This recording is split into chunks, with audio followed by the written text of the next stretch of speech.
Hello বন্ধুরা, আজকে আমি একটা ব্রেড দিয়ে নতুন একটা রেসিপি নিয়ে চলে এসেছি। রেসিপিটি ভালো লাগলে অবশ্যই লাইক কমেন্ট শেয়ার করে দিও। ব্রেড দিয়ে বন্ধুরা আজকে একটা আমি রেসিপি করব, তার জন্য ব্রেডটাকে আমি সুন্দর করে কেটে নেব।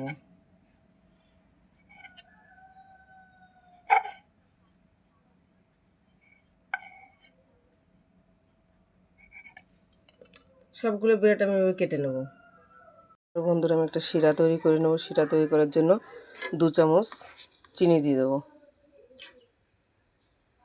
এই শিরাটা আমার হয়ে গেছে বন্ধুরা, আমি নামিয়ে নেব। কড়াইটা আমি গ্যাসে বসিয়ে দিয়েছি বন্ধুরা, গরম হয়েছে। তেল দিয়ে দেবো। তেলে হালকা একটু ঘি দিয়ে দেবো। এবার বন্ধুরা ব্রেডগুলো আমি ভেজে নেব।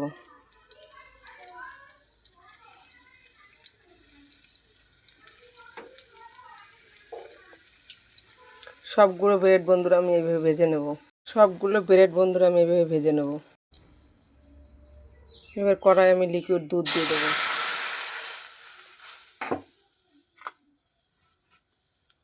1 চামচ চিনি দিয়ে দেবো বন্ধুরা।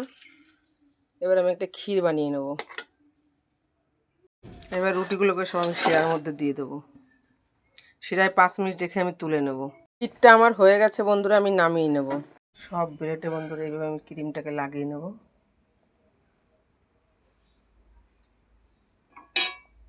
সবগুলো আমি একইভাবে লাগিয়ে নেব। ব্রেড দিয়ে রেসিপিটা আমার হয়ে গেছে বন্ধুরা, দেখো কতটা সুন্দর হয়েছে।